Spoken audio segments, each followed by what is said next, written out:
So today we'll see how to use looping structure, loops in VBA.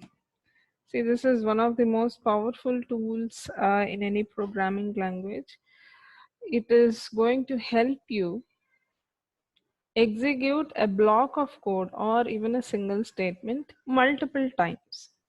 So there are many types of loops in VBA, like for loop, while loop, do until, do while, and for each loop, nested loops, loops with a step counter. So we'll be working on all these kinds of loops one by one with an example. So I'll be starting with the for loop. Okay, one of the sought after and stable loops, I can say. I'll insert a module here. I'll name it as for loops. See, let me first show you the syntax of this for loop, how exactly you need to be using them. So syntax, as I said, are it's a standard way of writing. It's a fixed way. You need to follow this format in order to implement it. Now, to begin with, you need to say for. You will require a counter variable. I'll tell you what is this. Next, you will also require a start value and an end value. Once you provide this, you are going to place your block of code in between this block of code or even a single statement for that matter, and you'll end it with next, and you'll say counter variable. So this is the syntax for your normal simple for loop. Now, why do we use this and what are the uses of this for loop? See, for loop will execute your block of code to specified number of times. Only the number of times you specify, it will be executed. Once it reaches the end value, it will stop. See, now let's say I have a block of code that has to execute 10 times. So I'll say the start value will be 1 and the end value will be 10. So the counter variable is used to keep count of how many times your loop has run. So this will take the start value first, and it will keep on incrementing by default for every time this block of code is executed. See, first time what happens, counter variable will be set to start value and it will execute this block of code. So next time again, the start value plus 1 will be assigned to your counter variable. All by default, you are not going to specify anything here. So it will go on like this until this counter variable will be equal to your end value. Once it reaches this end value, the loop will stop. Now, using this for loop, let me show you how to print a series of numbers using for loop. I'll show you that. So it's a sub, or I'll say macro, to print number series. It's a sub print series. So we require a variable here to use as a counter variable. See, whenever you're implementing for loop, make sure you have a variable declared to use it as a counter variable. This is a necessity here. So I'll say CV as integer, let's say. CV is short for this counter variable. You could be labeling it as any other name, A, I, J, so whichever you feel better with. So I have named it as CV to be more relative to our content. So I'll say for CV equals 1 to 50. So I want to print 1 to 50. Now where do I have to print? That I have to provide. Either you could choose a message box or you could also choose a sheet, a cell address where you want to print these numbers. Let's go back. Say I want to print the values at C3, let's say, in sheet 1. I'll mention the address over here. Sheet 1, range of C3 dot value will be equal to, I'll mention CV over here, and I'll just give next. So now let me show you by executing it in the debug mode. So yesterday I was discussing with you regarding this. So you need to use F8 to run each line at a time and see what is the result. I'm pressing F8 over here. See, you can check the initial value this counter variable has taken. So CV equals 1. Now for CV equals 1, in sheet 1, in C3, 1 should be printed. So let's see if it's happening. I'll press F8. Let's go back to the sheet. You can see in C3, value 1 has been printed. Let's go back and again continue the loop. So this time you can see CV value is 2 and the 2 value is again getting printed in C3 only. So in the same cell we are printing here. Now let me run it. I'll press F5 and it has run completely. Let's go back to Excel sheet. So it displays 50 over here. See, currently I gave what numbers have to be printed in that cell. So we need to mention even the row numbers. So even the row numbers should change automatically to in order to see all the numbers that we printed. Currently what's happening, so though it is printing 1 to 50, everything is getting printed in the same cell. So whichever value was printed in the last, only that will be visible to us. So we would like to see it in a different way. Print series. I'll select this. So this was in a cell.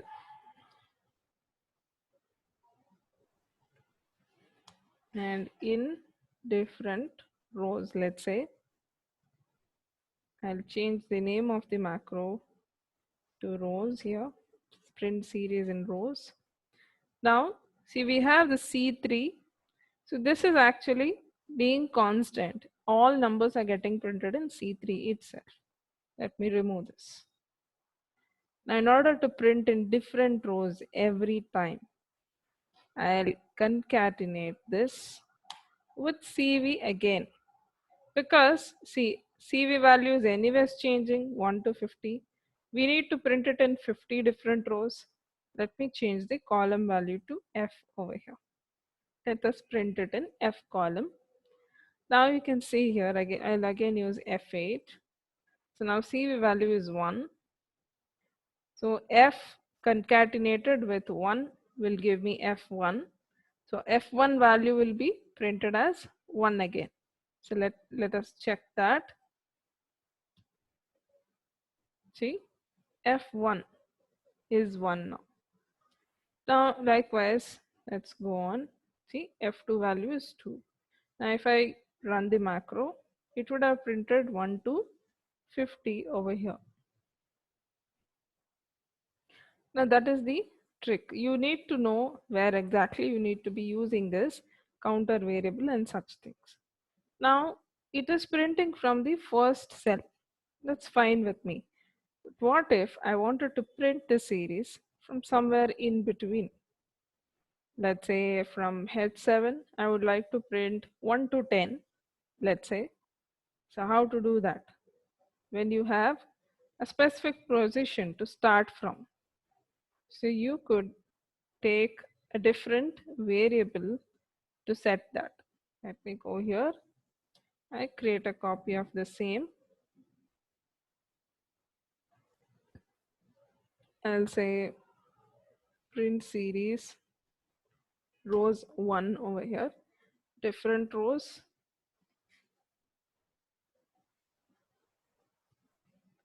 at a specific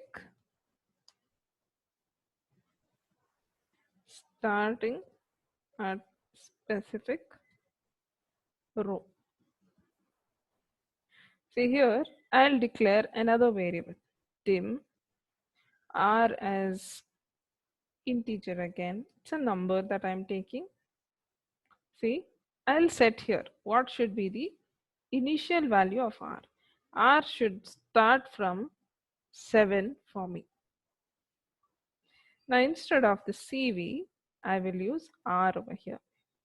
And I'll just go and say R equals R plus 1. See, this line has to be included so that the row number will increase automatically. So we are starting to print from the 7th row and we are gradually incrementing to one number at a time. So this will help me print in starting from a specific row and gradually increment the row value all by itself by providing this line. And you remember we have provided the row number in this place. Let us run this. I'll change the column reference to H. I'll run this. You can check the result here. It's starting from the 7th row and it has printed all the series here. So that's the advantage of using a separate number here. You'll mention from which number it has to start and then you will provide it over here. So that's much better and easier way to specify from where exactly it has to print. Now let's say I want to print numbers such as even numbers or odd numbers only. So we have something known as step counter over here. Let me show you that.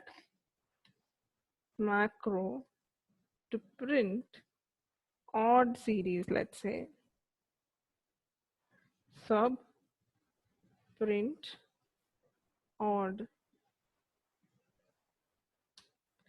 and here again I'll take dim cv as integer. This is required whenever I use for loop. I'll start with for, I'll say cv equals 1 to 100.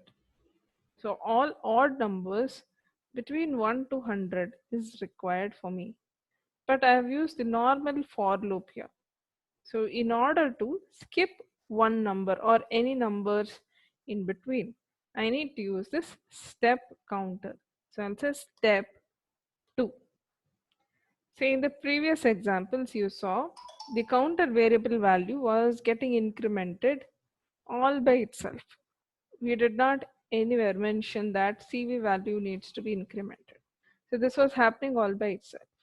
Now if I mention step 2, I am saying it should begin with 1, but the next number should not be 2.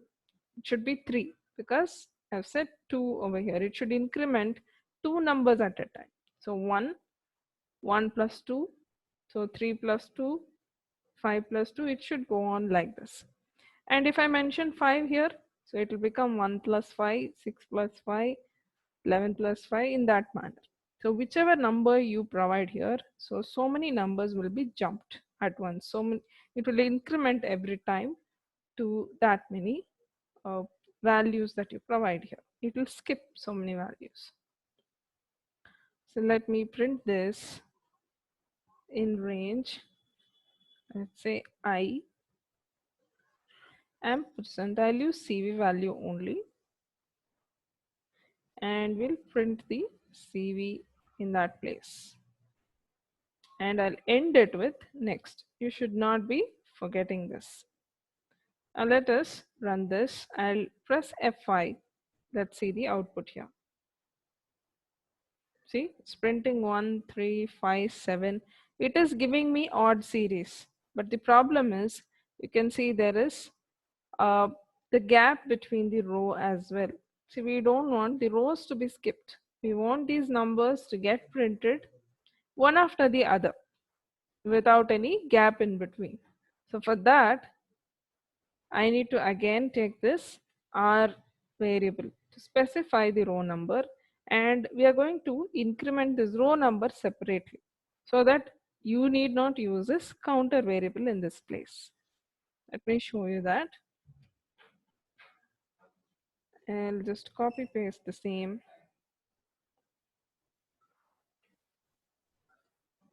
I'll say macro to print odd series in consecutive rows.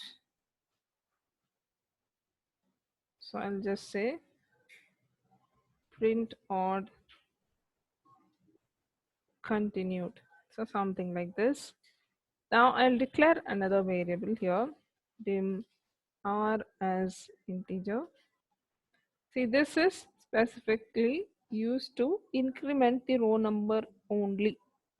We are not using it for printing purpose. So this will take care of the row number incrementation. So in place of CV, I'll mention R, and I need to first provide an initial value, correct? So you can say R equals. You can mention from any row that you want to start printing from. I'll say I want to start printing it from fifth row, and I'll use this incrementing line. So R equals R plus 1. So initial value is 5. It will increment from 6, 7, 8. So in this manner, it will keep on incrementing. So now let me run this. Let's check the result. I'm printing it on the same column. So it is getting overlapped. Now let me just remove this data. Let's go back. I'll change the column reference to, let's say, J over here.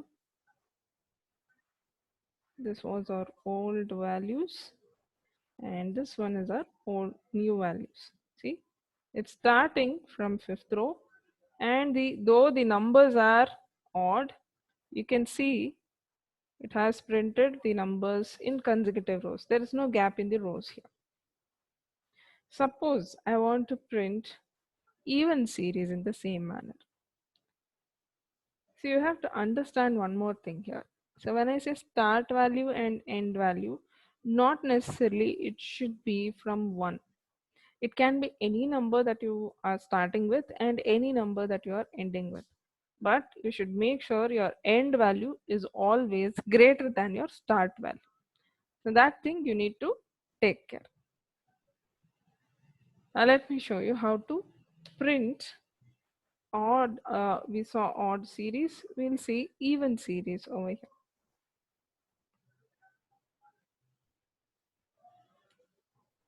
Let's go here. See, I'll just change this start value to 2, or you could also mention 0 over there so that it starts printing from 0. I'll change the cell value, this column reference, to K here, and see, I'll also use this row incrementation right here. R equals 1. I want to start printing it from the first row. See, before you use that, you need to declare it. See, R equals 1. So here in place of CV, I'll use R, and I'm going to increment the values over here. R equals R plus 1. Now if you run this, you can check the results here. All the even values are getting printed. Okay.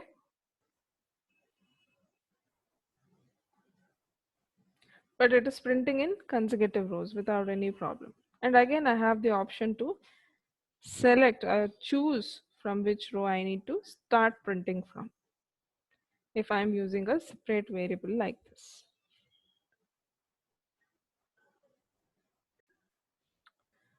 Now in the same manner, you saw a step counter is used here to print odd series and even series.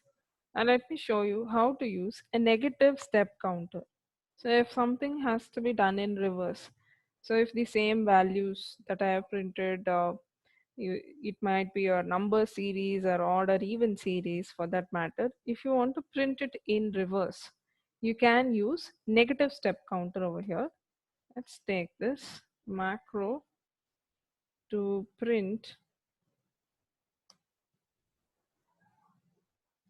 series in reverse. So sub print reverse. I'll just give this. See, for this again, we need to take counter variable. This is common for all programs where you use for loop. You need a variable to use or to implement this for loop. I'll also declare a variable here for the row number.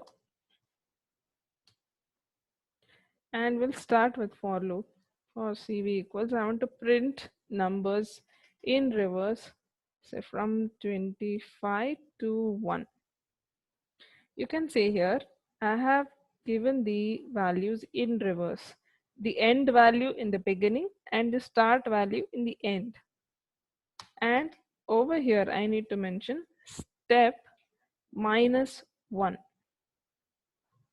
because I want to print it in reverse. So it should decrement, not increment. So for that, we give this -1. So if you are supposed to print odd or even series, you will just change this to -2 and you will change the start and end values accordingly. Let me print this. So I want to print it in sheet 1 range of, let's say, L ampersand. I'll use R here.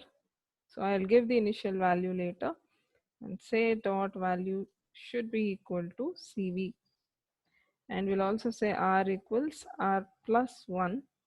Row numbers should increment, but the values that you are printing should be in reverse. So your numbers that are getting printed should not get affected by this. That's the reason we are taking a separate variable over here to take care of the row numbers. So I want to print it from third row. So I'll give R equals 3 here. If I run this, you can check.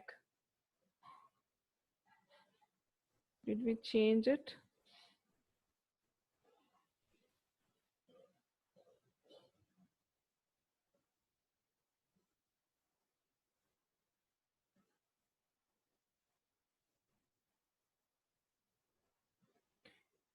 You can see here it's printing in reverse. You can also see here. Why is it skipping this? Okay, it's taking some time to update the cells. Let me run it again.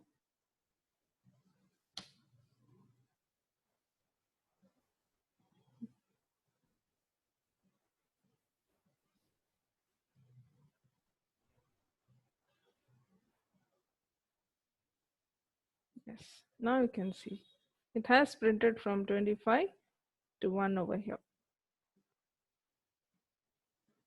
in the reverse order. So you could be using this for loop again to perform some action that requires a repetitive execution and also to print series like this. See, this was to show you how your for loop works. Now let's see the application part, how it can be used over here. For that, I'll take a separate sheet. See, yesterday we were, working on this conditional statements and various types of conditional statements we worked on the last class. See, I want to use this conditional statements on different values. See, all those examples that we saw in the previous class was implemented only on a single value. So if we change the value, we need to check so whether the result for that value is changing. Now, if suppose I want to implement the same on multiple values, I could be using this for loop for that. Now, one such example I'll provide you here. Students ID, let's say. I'll say student, or I'll just mention the marks here. and result. So let's go here. I'm just preparing a mock data to show you how you can implement this for loop to get your job done like this. Let's say I have around 100 students, let's say, or any number of students. I'll just take them randomly. I'll go here. I'll provide the marks as well. So I'll use this rand between function to provide the numbers randomly between 0 to 100. I'll copy this and paste as values.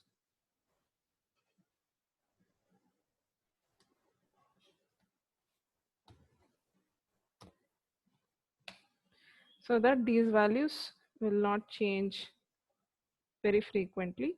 So now I'll be using this to write my macro. So you need to observe here, we have the marks, we need to print the result. Based on the marks that we have, we need to decide. So the result, to print the result, I will set some conditions here. So if the marks are between 80 to 100, let's say, I would like to print the result as distinction. And anything between 60 to 80 or 79 to be precise. So it should be first class. And 50 to 59.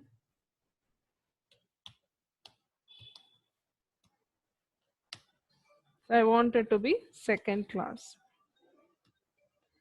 And 35 to 49, let's say. So we'll mention it as pass. And anything between 0 to 34, you would mention it as fail. And any other value that I provide apart from this, we don't have any number as of now. Let me give few. So if at all you have such numbers, it should show me as invalid marks. So you need to anticipate such errors in the beginning itself. When you are writing the programs, you need to take care of such errors that might come up. Okay, so I'm just including this. So I'll give such values over here to take care of such things.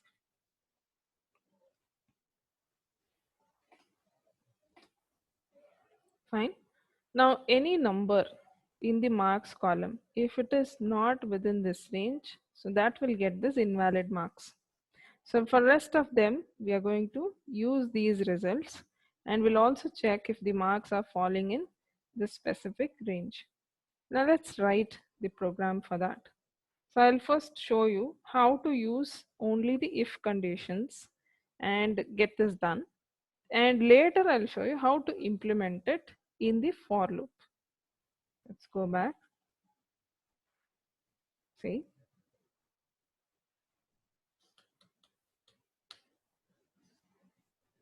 I'll go here. Yes. And say macro to calculate or get results. So sub and say get results. That's the name I give to my macro. So here I require two variables, one for storing the marks value and the other to display the result. And just say marks dim marks as integer and result is text value, so I'll mention it as string here. So based on the type of value you're trying to store, you'll decide the data type. So next, marks value, I need to pick from this column C4. I will just mention as C4 currently. Later when we implement it in for loop, we'll see how to automatically change the row numbers and pick different marks every time.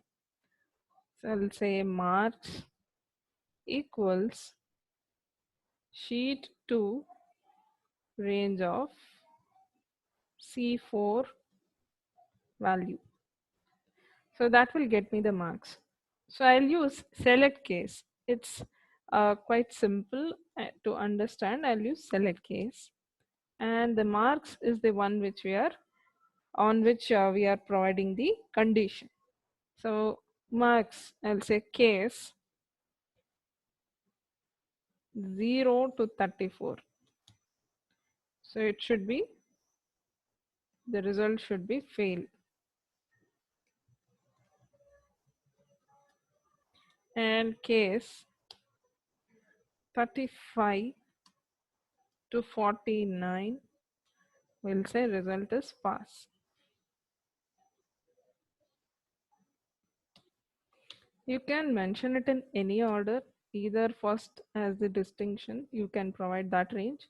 I'm just going from the zeroth or in the ascending order, I'm trying to give this. So from 50 to 59, the result should be this, sorry, second class.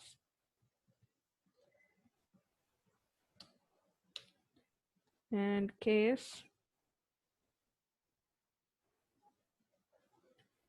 60 to 79, the result should be first class.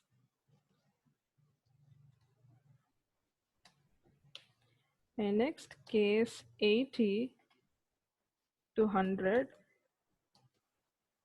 it should be distinction.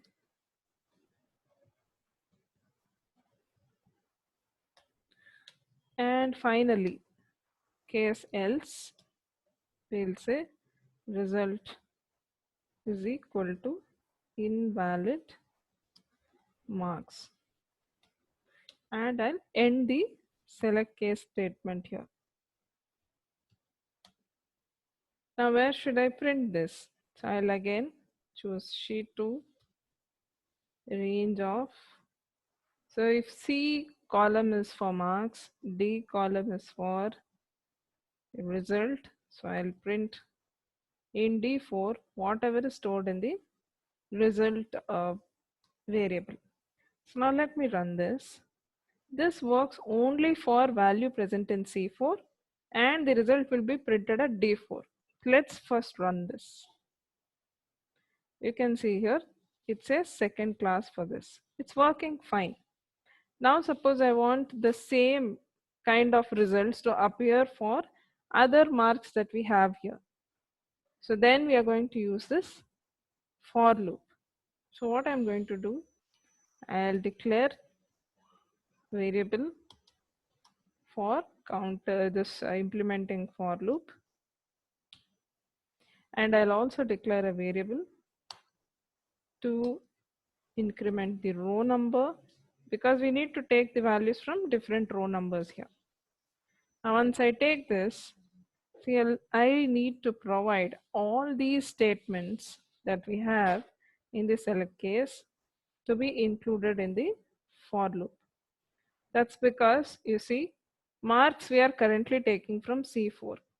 So this, it should change from the fourth row to fifth, sixth and seventh row automatically. This happens only when I give it inside the for loop. Same thing applies for your results as well.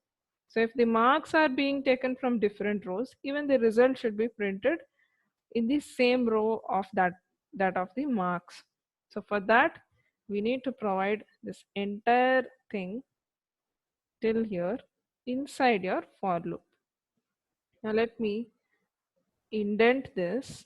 I'll just push it inside. So over here, I'll begin my for loop.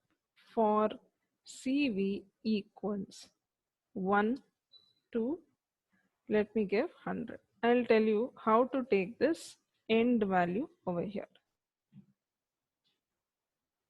And next, I'm just taking the student's number as 100 here. So do we really have 100 students there? We are not sure. Let's go back. See, let us take the count of students. It's only 79 students. See, irrespective of the number of students I have, it should dynamically take that. So how to do this? Let me show you. I'll use this count a function over here, and I'll apply it on this student's ID column, which will not be blank anywhere in between. Now, I could be using this cell value in my program, so that, see, if I even if I reduce some students value here, let's say I'll just delete this part, you can see the students, the number of students will change to 70 here.